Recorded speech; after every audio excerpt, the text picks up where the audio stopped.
Welcome to Hong Kong Confidential. I'm Jules Hannaford and I'm your host. I'm an Australian woman and I've been living in Hong Kong for many years. I'm a mother, a teacher, an author, and I want to share my wisdom and the wisdom of others with you. Thanks for joining me and I hope you enjoy the show. Hong Kong Confidential is brought to you by Teresa's Turkish Towels. Teresa imports the finest 100% Turkish cotton towels that dry very quickly, making them perfect for Hong Kong's humid climate. Say goodbye to the traditional smelly and stinky towels and try the colourful and fresh selections available online or in Teresa's Wan Chai store. Use the promo code CONFIDENTIAL online or mention this podcast when you visit in person to receive $100 off your entire order when you order 2 or more towels. With 100% satisfaction guaranteed or your money back, the only thing you've got to lose are the musty smells that permeate traditional terry towels. Visit www.hkturkish.com in order to get the address and directions to Teresa's semi-hidden location. Hi confidants! Today I'm here with Henrik Hoeg from the Peel Street Poets. How are you, Henrik? I'm doing really well. Thank you so much for having me on. Thank you so much for joining me. Yeah, very happy to. So, Henrik, can you tell me a bit about your poetry club and how you became involved in it? Yeah, so Peel Street Poetry is an open mic night that runs in Hong Kong. It's been running for actually 12 years. It's been going. It was started 12 years ago by a pair of poets. We were just sitting at a bar and, hey, why don't we read some poetry to each other? It was Nash Gallagher and Keith McMullen, who were the founders. And they decided to just kind of do that every week. And eventually people started joining and it grew and grew. And at some point I came along and they needed someone to be the regular MC and to sort of do all the organizing and the events and stuff. And I've been doing that for 3.5 years at this point, I think. That's really great. Yeah, that's so amazing. So what type of people do you attract to your poetry nights, would you say? Well, it's an open mic, so anyone can come and read. So it's pretty diverse. It is mostly English language, although we'll get people reading in, Mandarin, Cantonese, French. Recently we had a couple of people read in German. I've read in Danish on the mic. So it's pretty diverse, but it's mainly English language. And I think we see sort of a mixture of the young, sort of university age, just post-university, and they tend to be more into sort of the performative slam sort of thing. And then we have the academic side. We have people who are, professors at the universities here who will read what's you might consider more traditional poetry. So you see that whole range. Is there a difference between slam poetry and then just a regular poetry reading? I think so, but it's sort of hard to describe. I also think slam, it depends on where you are. Slam in the States has taken on this kind of connotation of very heavy emotional poetry that almost always deals with some kind of social issue or some kind of personal trauma. And then you also have the kind of old definition of slam, which was sort of you come up with a poem in the moment or you have a short time to write. And every year on the anniversary of Peel Street Poetry, we have a slam night. And it's more in that sense, poets get 10 minutes to write on a specific topic and then they're judged. That's pretty cool. So do they come in, you give them a topic, they've got to sit down and start writing, and then they get up and perform it? Yeah, so we had them this year. There were, I think, 24 people signed up. So we split them into groups of 5 or 6, and they were each given a one-word prompt. So it might be like 0, or I forget what some of them were. But I'd written sort of 30 prompts out, and I picked them out of a hat. And then we had a panel of 4 judges, and then once they had all gone, we would select one from each group to go to the finals, and then they were given another prompt. I believe the prompt this year for the finals was heavy, and the slam this year was won by a great poet, Dennis Torrey. And then all the finals pieces, we worked with Cha. It's a journal for literature and poetry in the Asian region, such that their pieces will all be published in Cha's December issue, which is also their 10th anniversary issue, which was a nice little coincidence. Oh, that's lovely. How did you connect with Cha? We've worked with Cha on a number of things. Their editor, Tammy Ho, has been really, really supportive and is doing wonderful things in the Hong Kong poetry community. So we've worked closely with her, and a number of our poets have been published in Cha before. So there is a poetry community here outside your poetry club. Oh, absolutely. There's sort of a sister organization to us called Poetry Out Loud, and they meet on the first Wednesday of every month. There's also Kubrick Poetry that is more for the Cantonese language poetry scene. And then there is the academic side of things. There are a couple of publishing houses that publish poetry, Chameleon Press, MCCM, Proverse, and then there are the journals Cha and East Lit and Sound and Rhyme. So wow, there's loads going on. I had no idea. There's a whole little subculture of poets happening in Hong Kong. Yeah, I mean, that's the main thing I think I love about Hong Kong. Whatever your little subculture interest is, no matter how niche it is, if you go search it out, there's just so many people in Hong Kong that you will find that group of people. And so how did you personally get interested in poetry or end up in this sort of niche area? Well, if you go way back, it's funny because obviously we're sitting in a room in the school that I went to high school in, and I was probably here that it started. It took a break in university, but in high school English, there were various points. I had two teachers who I believe are no longer at the school, Ms. Ritchie and Mr. Astley in English. They were great teachers. Phenomenal. I have this very vivid memory of Mr. Astley specifically having us read the opening of The Tempest, and there were four of us in the class. No one took English lit at that level for whatever reason. And we were each reading a role, and he felt that we weren't in the role enough, so he jumped up and ran over to the light switches and started flicking them on and off and said, "You're in a storm. Read like you're in a storm." It was amazing. So there's little moments like that in high school that kind of laid the seeds. And then I went to one or two poetry readings throughout university, but nothing major. And at some point after returning to Hong Kong, a friend of mine said, "Hey, there's this poetry open mic thing. It's really small, but you should come along. Like, I think you'd be into it." And he didn't really know that I'd even done any of this stuff at university. So I wrote a poem for that first night, brought it along, read it, got a really good response, and just you were hooked. This feels like home. Yeah, it was great. I would go every week consistently, and then at some point, the MC at the time, a good friend of mine, Aiken JJ, his son was born, and he decided that obviously he couldn't be as dedicated time-wise to MCing it every week, so he handed it off to me. And I've been MCing it ever since, and that's also given me sort of a different level of satisfaction. I've also really enjoyed MCing it and trying to encourage new poets. So what's the appeal specifically of poetry, do you think, to people? I think it's very different for different people. You absolutely get people that are sort of working through their own emotions and thinking about their lives and what it means and what they want to do and how they can better understand themselves through poetry. You get people who just want to amuse people, just write silly, flippant stuff. That's definitely more the category I'm in. And you get people who genuinely want to create art or something beautiful. You know, they may be more likely to write something in a classical form or what they think sounds very aesthetically pleasing. So really runs a wide spectrum. But if there is something to tie it together in any kind of universal sense, I guess it's that we all have this desire innately to try and put something out there beyond ourselves that's like, this is who I am. Have you seen poetry change lives? Have I seen poetry change lives? Yes. I mean, poetry has improved my own life. I feel like changed lives is like a very big way to put it. I haven't. Okay, let me rephrase it. Has poetry changed your life? Poetry has changed my life. How so?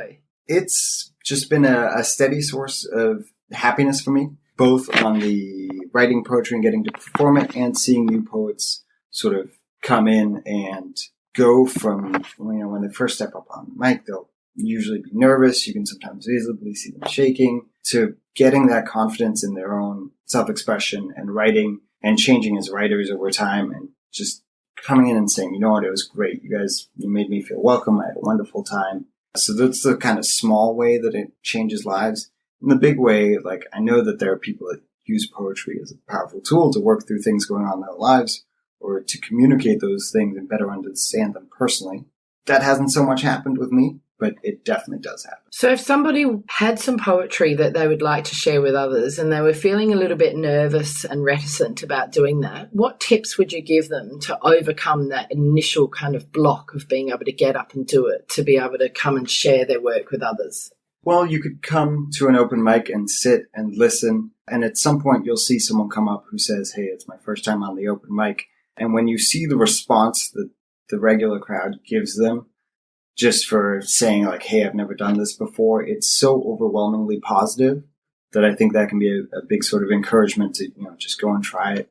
Everyone was there first time. And if you keep that in mind, because everyone else does, right? When someone comes up and says it's their first time, everyone just wants to support them. They just want to see them do well and try their best. It's a really supportive environment. And once you witness that, it becomes a lot easier. So just going to the open mic, not necessarily committing to reading, is the first step. And what if you had an interest in poetry, but you'd never written any? What would you suggest?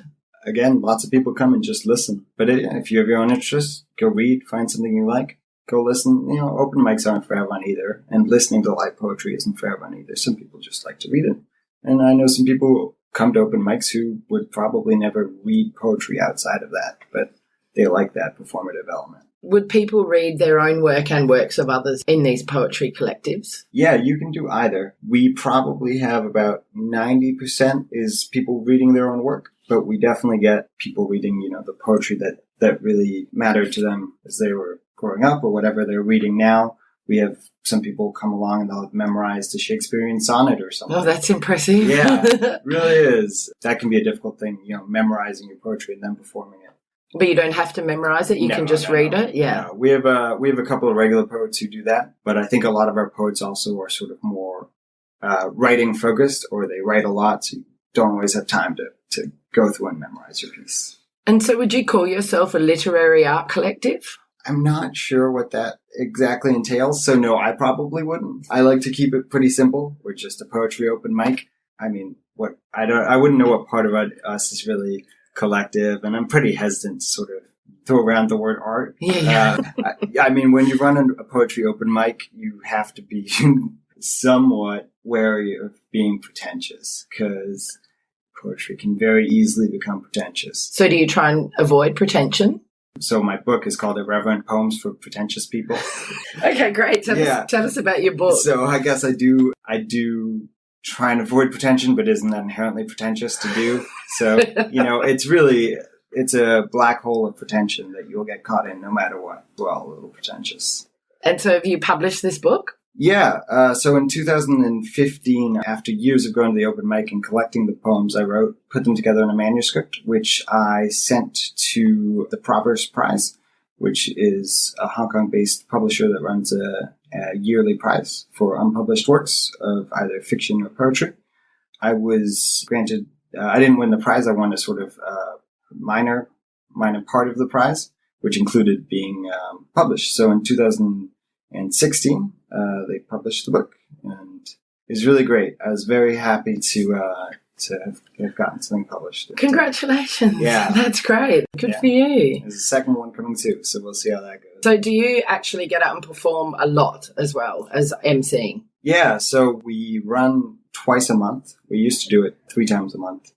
It's on the second and third Wednesday of every month, and I'm there every single time emceeing, and I perform pretty much every time.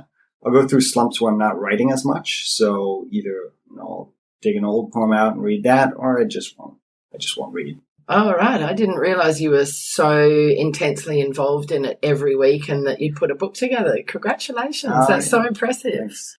So what sort of poems do you write about? So I write, actually I have my book here. Oh, okay. Yeah, cool. I write very short poems in general, like short humorous poems. They tend to make fun of things. It's called Irreverent Poems for a reason, right? They're sort of silly, fun. There are some in there that deal with more serious issues. They're usually not what you'd consider sort of formally structured. There are a couple in there that would kind of qualify as sonnets or close to. Okay, cool. So do you have a favorite, and would you read it to us, please? Yeah, let's see if we can't. I have a lot here that I like, oddly enough. So when I launched the book, I had various people from Peel Street read my poems instead of getting up and sort of just reading out of my book, because that seemed a little boring. So I had all my friends read different poems from the book. That's a nice idea. Yeah, and one of the poems that I liked, but then was read by a friend of mine called Vishal, he did such a good job of reading the poem in such an intense way that I sort of fell in love with it. And that's become my favorite poem in there. So let me just find that. So say hello to page Vishal 40. for me. I will do. I remember Vishal very well. People will either talk to me later or randomly, knowing that I'm involved in the poetry scene, will be like, oh yeah, what's that guy, that Indian guy who's so good? And they come back just to see Vish because he's performatively like amazing. He was brilliant at drama back in the day. Yeah, no wonder. Yeah, there you go. Right, I'm coming to watch you guys for sure. Oh, please do. Yeah, I will, definitely. I should probably throw this out there. So it's at Social Room on Stanley Street, just under the escalator, and it's the second and third Wednesday of every month. So it's at 8 p.m. Okay. We'll run till sort of 10:30. Best thing to do is to find us on Facebook, and then we'll always post about the events. So it's facebook.com/Peel Street Poetry. Ready for your poem? All right. It's called To Stand Watch. When I am 65, I hope to stand on the ramparts of a castle built on the convictions and struggles of my generation. Gender equality, gay rights, social responsibility, brick after brick in meticulous construct, laid with passion-fired labor, aged to be the edifice of a new safe conservatism. I hope to stand on the ramparts and look out and see the campfires of youth burning in the distance, sparking and speaking of new ideas around fires stoked on new kindling. When they storm the castle, I shall put up fighting words enough to test the mettle of their sincerity. And when the ladders reach the gaps in the structure's crenellation, I hope to step up undaunted. As I am run through at spear point, I hope to bleed gladly and pull myself by the haft of the spear closer to the youth who takes me for his enemy, close enough that I may whisper, thank you. Wow, well read and fantastic. That was great. Slightly more serious. A lot of my poems are quite silly, but that one's a little more. Okay, I want a silly one later. Do you call yourself a slam poet? Would I call myself a slam poet? I wouldn't. But again, probably fear of thinking myself pretentious. So in American slam, it comes down to sort of memorizing a poem, going to these slam contests, reciting them. And it's, I think, a little more performative than I am used to being. And there aren't really any slams in Hong Kong other than the one we do for our anniversary event. And that one is sort of more the old-fashioned version of the slam. So I think if I said, hey, I'm a slam poet, people would think I was doing something that's not quite what I'm doing. And B, I just can't imagine saying, hey, I'm a slam poet. Right. I rarely even would say, hey, I'm a poet. I would just say, yeah, I write some poetry. Okay, because you don't want to be pretentious. Exactly. I got it. Who does? I hear you were in a TEDx last year. How was that experience, and what was the theme, and how were you received by the audience? Oh, it's great. So there are two here. So there's the one in 2016. I performed at TEDx Wan Chai. TEDx Wan Chai is the biggest TEDx in Hong Kong. Really wonderful. They put on amazing events.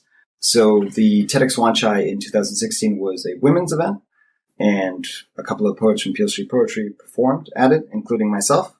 I wrote a poem for that I really, really enjoyed, and it got a good reception, really good reception, and it's actually on YouTube if you look it up. What's it called, if anyone wants to check it out? Mrs. Huso. And it's interesting to me because this is the school I went to in high school. One of the things we studied was the poetry of Caroline Duffy. And so she wrote this whole series called The World's Wife, which were sort of poems from the perspective of the imagined wives of famous male characters. So it might be like Mrs. Faust. So it would be Faust's wife. That one's really good. So this was my imagining of Husserl, Edmund Husserl. He's a philosopher, came up with the concept of phenomenology, his wife. And if you know the Maya Angelou poem, Phenomenal Woman, it was written kind of in that same structure, but instead of phenomenal woman, it was phenomenological woman, because that was this philosophical concept they came up with. The concept of phenomenology deals with sort of the surface level of things being the real things. So they see things in very sort of shallow terms. So like a cat literally is what is made up of a fuzzy tail and four paws and meowing. And it's very based on just seeing things at the surface level. So it's about his imagined wife being annoyed that everyone only sees her on the surface level. Oh, that sounds so interesting. Yeah. I loved writing it because I have great respect for both those poets who it borrowed from. The funniest response that I got from that event was, because it was a women's event and I'm a male, someone came up to my girlfriend later at the time and was like, does Henrik know he's not a woman? Because the poem is written from the perspective of a woman. And I think a lot of the time when you go outside poetry circles and you read a poem, people expect the voice of the poem always to be the person reading, right? So if I read a poem that was, about someone fencing and I described fencing, they'd be like, oh, Henrik does fencing. But, that's just not the case with poetry. You write in other people's voices and characters. So she found it funny that you were reading as a woman. Yeah. She's That's like, great. Is he confused? Some people aren't able to stretch their imaginations that far, are they? So you mentioned earlier that you collaborate with other groups. Yeah. Do you have any sort of events or any sort of activities where you all come together and celebrate poetry? Yeah, so we have a lot of charities we work with, actually. So we'll put on events and the proceeds will go to charity. Every year we kick off the year in February with an event celebrating the poetry and literature of the African diaspora. That event has gone amazingly the 3 years we've run it, and we're going to do it again this year. So we work with charities like Impact HK, Room to Read. That's so cool. So when's this event coming up? Well, we're actually going to have a planning meeting this week. So we haven't put it all together, but it'll be on Facebook when it happens. And, excellent. Yeah. And we've been working a little bit with the Hong Kong Literary Festival. They've been doing really, really great stuff, and they bring in interesting writers and poets. And so every year we'll have an event with them with one of the poets that they've managed to bring in. So we had last month during the festival, Zoab Khan, an Australian award-winning slam poet, and he performed a set, and it was really, really great. And the proceeds there went to Impact HK. That's brilliant that you're helping out charities. I think that's one of the great aspects of Hong Kong, that there's so many groups that give back and help other people, which is really fantastic. Yeah. And with all that, every event we do is free. It's always free entry. So the way we give to charity will either be sort of a raffle or just a donation box. And a lot of our regular members are very charitable. So we always seem to raise a good amount. It's really gratifying. Do you think the diversity of Hong Kong lends itself well to your poetry events? I think it does. We will get people who are from all kinds of walks of life. And that does give it a very different, broad spectrum of tones. I think a lot of what is going on in Hong Kong in terms of social issues and just the kind of people that come through Hong Kong also lends itself to creating just good art, right? Interesting, diverse groups tend to produce more interesting art, I think. That's so true. Why do you think it's important to be creative? I guess it is always important to be creative in terms of I'm trying to imagine, is there an individual for whom it's not important? Yeah, it could be. It's important for me because it's a part of who I am and expressing myself and enjoying life, right? Creativeness is often inherently a little bit silly, and that's a very good thing, right? Especially in Hong Kong, you're so easily caught up in the humdrum of working life and doing overtime for no reason, for someone else's benefit. And creativity is not only a break from all that, but is the ability to sort of step back and look at things either in a different light or in a ridiculous way, or explore how they could be different. And that has a wonderful impact. I think we should all strive to do something creative in our week, in the sense that, we all acknowledge that you should exercise 2 or 3 times a week. And to treat creativity and thinking and your brain in the same way, I think could only be a positive thing. Yeah, it can be an amazing outlet, can't it? It can be even a stress reliever or good for your well-being. Absolutely. Yeah. Even more so if it's specifically Peel Street poetry, and everyone should show up. Yes, get on down there. Hi Confidants, I want to tell you about my Patreon page. I've joined Patreon in the hope of getting sponsorship for my Hong Kong Confidential podcast. Patreon is a great way for my listeners to get on board and sponsor me with monthly payments, and that goes towards my production costs and rewards for my members. If you're interested in checking out my Patreon page, please go to patreon.com and search up Jules Hannaford or Hong Kong Confidential. I would really appreciate you visiting my page. Can you tell me about the power of the written word and how it can impact change? Oh, wow. That is a very broad, but I guess important question. So obviously history is somewhat circular, and so many things are just direct impacts of single specific written things, right? If you look at, like Thomas Paine's The Rights of Man, or, the kind of writing that came out in the French Revolution that has caused so much of how we view the world when we view it from sort of a, I guess, more liberal perspective. Writing has the ability to do that. And I think we sometimes forget that it has such a fundamental power because we haven't sort of seen it. There maybe isn't a recent example that is as powerful.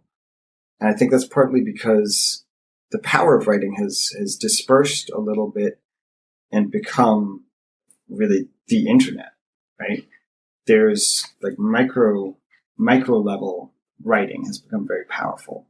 And Twitter was the platform that sort of powered the Arab Spring movement, right? That is all writing. That is writing causing political change and using words to inspire people to do real things. So I think history has proven time and time again that writing absolutely changes the world. And I sometimes think that that's not the case currently, but when you really think about it, it is. I just think that the ability to do so has become dispersed and has become more in the hands of actually the people than it ever was before, right? The internet is really a tool of the users of the internet. Is that a good thing? It's a great thing. Yeah. Maybe this is part of the whole millennial thing growing up with the internet, but I am the biggest advocate of that kind of free flow of information, usage of the internet to do good political things.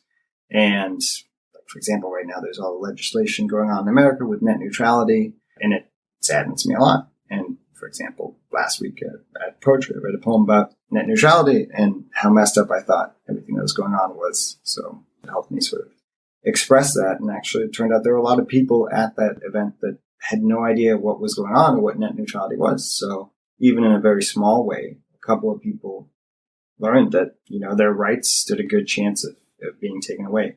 More so if they're American, but I think that legislation will impact everyone. Yeah, can have a knock-on effect. So that's so interesting that you're using Peel Street Poetry at times as a political platform to get a sort of social message across. Do you see yourself as a bit of a maverick?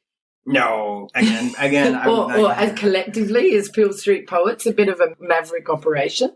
We have poets that come on and read political poems very regularly, and some of them are very powerful. But poetry certainly doesn't have to be that. And we have a lot of people who wouldn't intertwine their poetry and their politics at all. And certainly Peel Street Poetry doesn't have a politic. It's a group of very diverse people who would disagree on a lot of things. If you put 5 of them in a room, you get 6 answers to any given.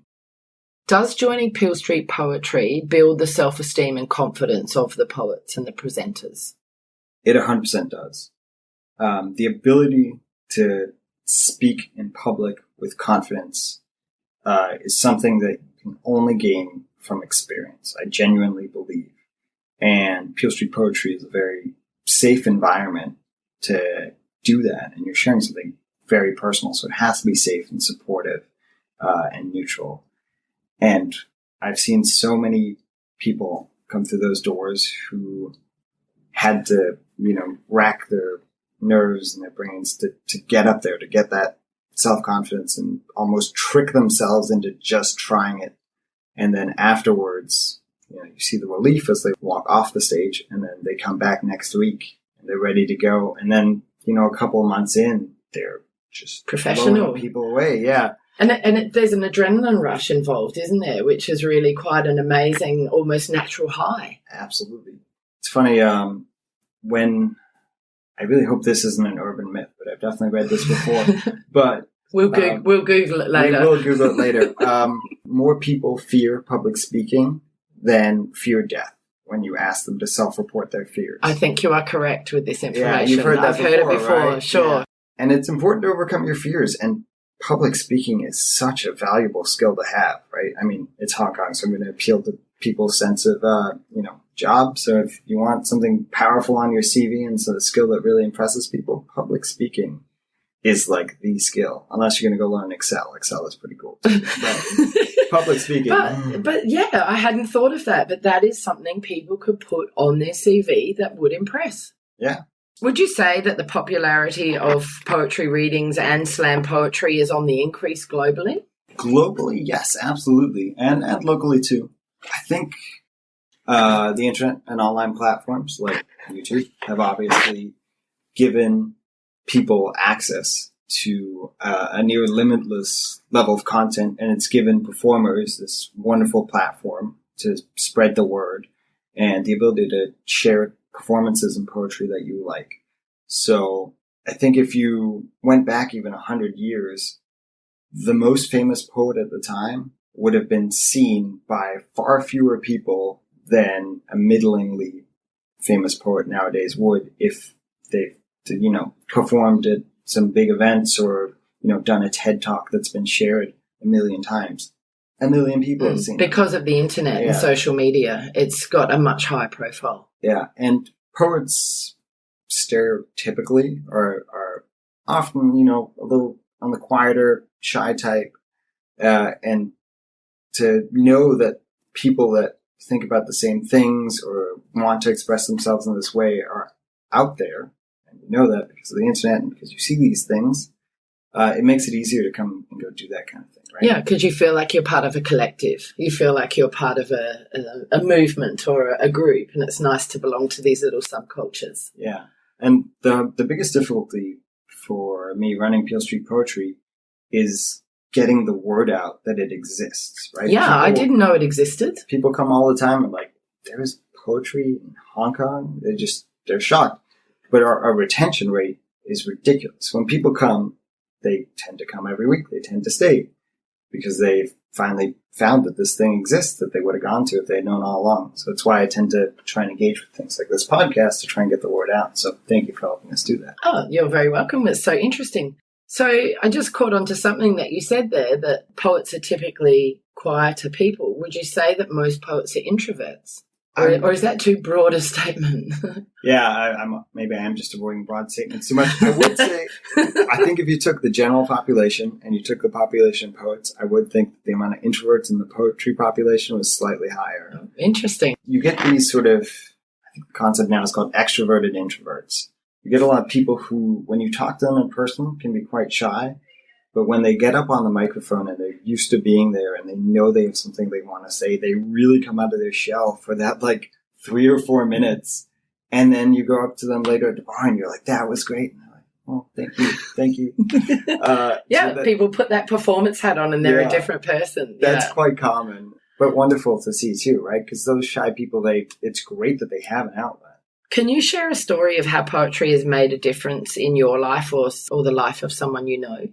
I do know of people that's made a massive difference in their lives or has made a difference in their lives.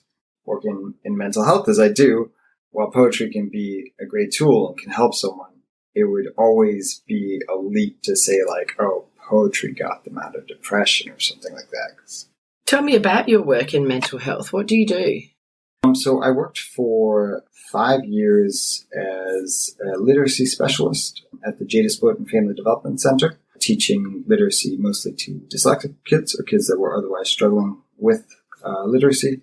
And I was doing that up until this summer, and I've now moved into the managing director role. So now I'm overseeing the whole practice, and it's been really, really gratifying. I work with a team of incredibly wonderful psychologists and speech therapists and practitioners. Oh, congrats. That's awesome. Did you use poetry in your work with dyslexic children? A little bit. I definitely came up with exercises that would use poetry to sort of deal with specific things with kids where I felt like that would work with them well. I also sometimes worked with older kids who were just actually studying poetry in high school, where we would do that. And actually a lot of the analysis that I did myself in high school, it was funny to feel like I was doing the same thing. Yeah. And trying to make poetry engaging in that same way that someone did for me at that age. So I did, obviously, whenever I got the opportunity and I felt like it was helpful, I did try and use poetry. So what would you say to a young person who said to you that they don't like poetry or they don't understand it or they're just not into it? I would show them poetry that was outside the norm in whatever direction I felt, appealed to what their interests are, right? Poetry is more of a tool. You can use poetry to access a lot of different things, a lot of themes, a lot of ideas, right? So maybe the poetry they're encountering is accessing themes and ideas they don't really care about. For example, in high school, you might study a poem about how beautiful a rose is. And, I never really cared about how beautiful roses are. They're just red flowers, right? Yeah. So if you get to poetry that accesses ideas that those kids care about, they might start to care about the poetry as well. But then again, it's not for everyone. It might not, it might just not be for them. So, could you share one of your silly poems with us, please? Yeah, we can absolutely find a silly one. Actually, let's do this one. This is actually one of the first poems that I got published in Eastlit. It's a wonderful online journal. It's called Sentences. This sentence is self-referential. This sentence has 5 words. This sentence has 5 words or 7. This sentence will never have 5 words nor a soulmate. This sentence, no verb. This jumbled sentence is. This sentence, fragment. This sentence ends in a non sequitur pacifist shuttlecock. This sentence ends quixotically. This sentence is not ironic. This sentence is short. The prisoner's sentence is extended. A tired sentence stops, while a lively one runs on. Cette phrase est en français. This sentence ends the poem. I love it. I love that one. That's awesome. Yeah, that one really appealed to me very much. I loved it. The messing around with language is that's really clever. Very, very clever. Henrik, just remind us again, if people would like to come to Peel Street Poetry Nights, how can they find the information? So it's at our lovely venue Social Room on Stanley Street, and it's the 2nd and 3rd Wednesday of every month. But if you want to check for more information, we are on facebook.com/Peel Street Poetry, and we always post an event for every open mic night and every special event we do. So it will always be on there if we have an event coming on. Terrific. If our listeners out there in another country and they feel inspired, I'm sure that many, many cities around the world have their own poetry groups and they should go out and seek them out. And if there isn't one, you should start one. Exactly. So, Henrik, can you tell us the title of your book again and how people can get hold of it if they want it? Yeah, absolutely. So the book is Irreverent Poems for Pretentious People. You don't actually have to be pretentious to read it. In fact, it helps if you're not. And it's available on Amazon and with Chinese University Press as well. Great. Thank you so much. Get out there and get one of Henrik's books. By the sounds of the 2 poems we've read, it's awesome. So, Henrik, thank you so much for joining me today. It's been absolutely fantastic seeing you again and talking to you and seeing your amazing achievements. And you've inspired me. I'll definitely come along to one of your poetry nights over the break. Well, thank you so much for having me, and thank you for all the kind words. You're welcome. So that brings us to the end of another Hong Kong Confidential podcast. I'm Jules Hannaford. Thanks for joining me, and I hope you'll be with me again next week. If you enjoyed today's podcast, please can you go to iTunes to rate and review it. I would really appreciate your feedback. You can email me at jules@hongkongconfidential.net, and you can find me on Facebook and Instagram at Hong Kong Confidential. If you'd like to hit me up on Twitter, it's at Jules Hannaford. I would love to hear from you.